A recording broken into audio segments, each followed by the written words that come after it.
Dan Quinn talked at minicamp, a couple of guys that stood out to him. Deebo was one of them, but want to hear from Dan Quinn and what he had to say about Deebo and some other guys as well. Here's DQ out of minicamp.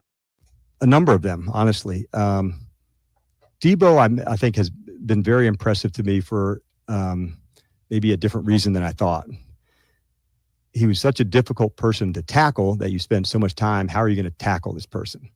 And somewhere along the way, I've forgotten until out here, like how fast he is.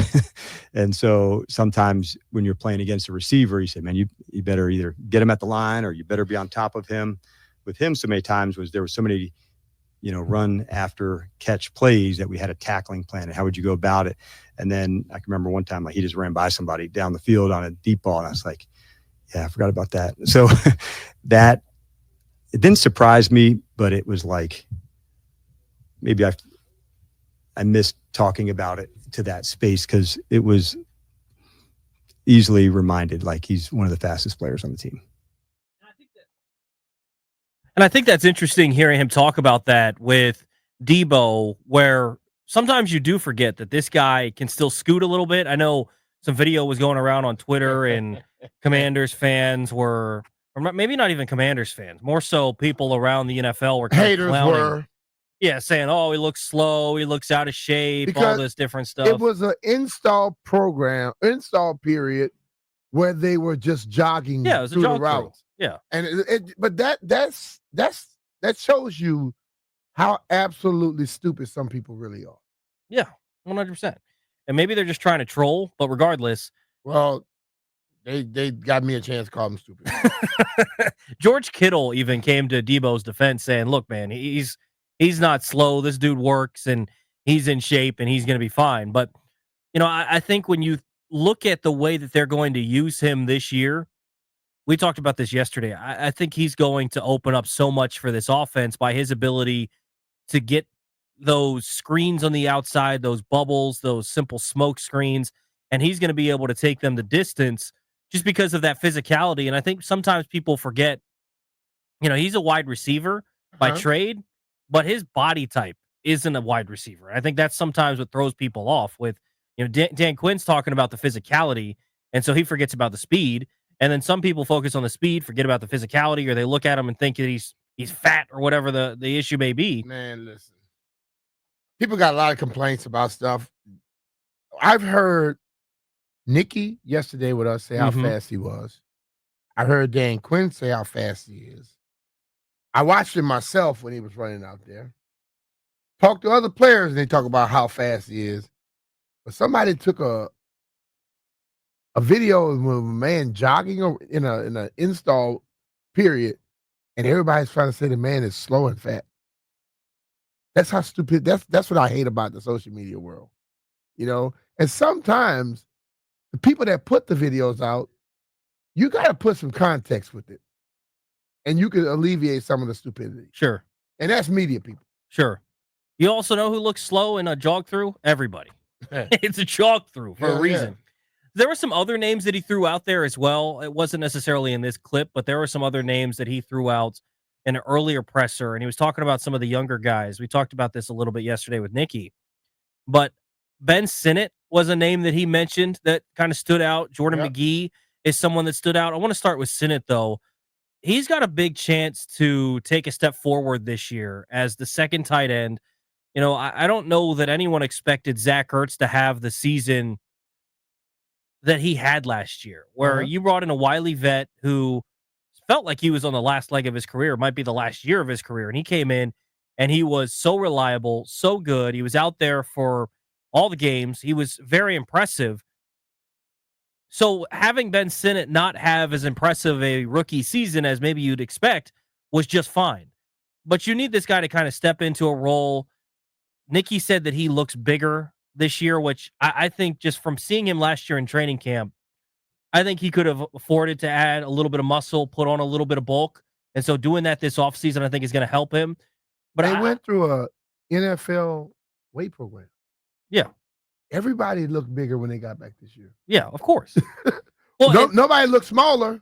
Unless it was a big man that they told they got to lose a little bit. And sometimes people forget, like, that process of going from college to the combine, to the draft, to your first season, there's no there's so much going on that it's not as if there's tons of time to do some of the stuff that maybe you'd like to.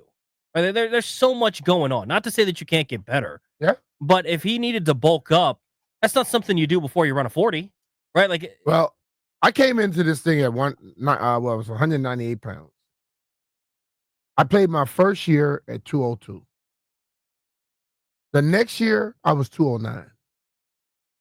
so you have that time then to The put some of that following work year, in. I was 216. Yeah.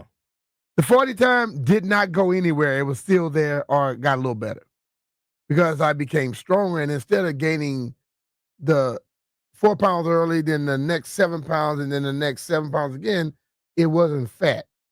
It was put on the right way. Yeah.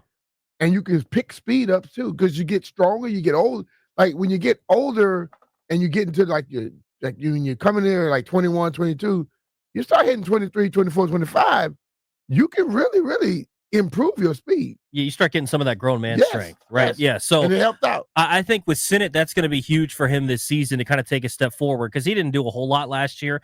I think he was one of those unsung guys that could play his role as a blocker at times, but I think you could see him really take a step forward this year. And if that's the case, then you could have another weapon on the offensive side. Because I think for me, when you look at the offense with the tight end position and Zach Ertz, I think what Zach Ertz does well is he's that savvy veteran that's kind of always open in that 5 to 10 yard range in the middle of the field. Uh-huh. I think with Sinnott, you saw it in the preseason last year.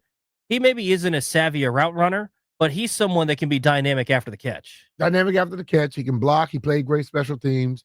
I think what a lot of guys have to understand, this game is not necessarily always being the fastest or whatever, being the savviest. If you can run straight 10 yards and you hook and the linebacker's inside, you're not getting the ball thrown to you. But if you pivot and slide outside, the quarterback throws the ball on the outside shoulder away from that linebacker. Just little things like that. But when a guy knows I'm running a 10, 12-yard hook route, he normally goes full speed down the field, hooks inside. They don't even know where the linebacker is just yet. But as you get older, like we watched last year was Zach Ertz. Mm-hmm. The touchdown that they threw to him that was down, he ran, he got up on top of him, and Jaden threw it down for him to go get it. But when he went to turn, he put that linebacker when he turned around on that outside shoulder. Ball's thrown to the inside. He was covered, but he threw him open. The other, like a younger tight end will go there. The linebacker's that tight, and they'll just give up because they know the ball's not gonna come. Yeah, or they don't expect it to come. They're gonna do what's drawn up, but you got to learn some of those little intricacies. And so I think having a Zach Ertz around with Sinnott is definitely going to help him. And I think you see him take a big step this year. The other guy that was mentioned was Jordan McGee. And I'm interested to see how much more he can be involved in the defense this year because they're giving him a chance. I think they like these fast linebackers. Look at some of the guys that they brought in. Now, Bobby Wagner is the wily vet. You wouldn't necessarily classify him as like a speedy linebacker, even when he was at his best. He was a traditional Mike linebacker versus an undersized guy. I don't know that McGee is super undersized, but he's kind of fits that mold of the modern linebacker that can scoot a little bit more than in the past, right? He's someone that maybe is like that hybrid linebacker safety type. I think they had big plans for him last year before he got injured. And I think this year coming in with more knowledge, having been around the facility, even though he didn't play as much, I think they have big plans for him again this year. When you see a coaching staff kind of like wait around for a guy to be healthy and come back, it tells you what they already think about him. So he's shown them already his capabilities. And you think about the linebacker. Okay, London Fletcher. London was 5'10", 5'11", 5'10 and a half. And wasn't the biggest guy, but all he did was make plays. And you watch guys now, like the Bobby Wagner size as well, they just know where to be quickly. I mentioned the story the other day talking about Matt Millen. Matt was the slowest linebacker I've seen in my life. Dude made every damn play. Yeah. Because he was so damn intelligent, so savvy, so smart that he was moving before you even snap the ball because he knew where you were going. And I think that's what the thing, like the guys like McGee and all them have, is being around Bobby Wagner is going to help those guys out a lot too. No that question about dude it. He's a coach on the football field. No question about it. He knows the little ins and outs that can help you get that extra step like you're talking about. And I think the other thing, when you look at the last couple of draft classes that they've had, and specifically last year, because they traded away a lot of picks, that was maybe one gripe that I had with some of the ways that they went about it, is they didn't have a ton of picks in this year's draft. I feel like they nailed this year's draft. But last year's draft, they had some extra picks. And when you look at it now, Jaden obviously home run. Johnny Newton, you still need to see some more in year 2, but you feel good about. He's shown some great capabilities already, and you feel good about him as your defensive tackle, right, in the interior in the future. Mike Sainristil, we've talked plenty about him. I love Mikey. Ben Sinnott, if he can take a step forward. By the way, I think this is part of the issue that we've run into with some of the modern way that football's talked about. Remember, tight end used to be a position that took 2 to 3 years to integrate into the NFL. He's taken in the second round, I get it, but sometimes it takes a little bit of time. Yeah. Right? And so give him a little bit of time. We'll see if he can get into it. Brandon Coleman, 3rd-round pick, ends up starting all your games at left tackle. Impressive. Now he's going to be a stud left guard for you. Great. Luke McCaffrey in the 3rd round. See if he can get on the field. We talked about him a little bit earlier. Jordan McGee, a 5th-rounder. Dominique Hampton, Javonte Jean-Baptiste. All these guys made the roster. Yeah. How often does that happen when you make that many picks and you get all those guys on the roster? So I think that's part of why when you look at this year and next year with the draft classes, they feel really good about what they did last year. And I think hopefully this year you'll see some of these guys that maybe we didn't see enough Luke McCaffrey for some people's liking, or Jordan McGee was obviously injured, or Sinnott. I think you might see some of that this year and you'll be a little happy. Like we were looking for who they were going to add. Hell, they got people from the draft last year that should be able to step up and, give you something this year.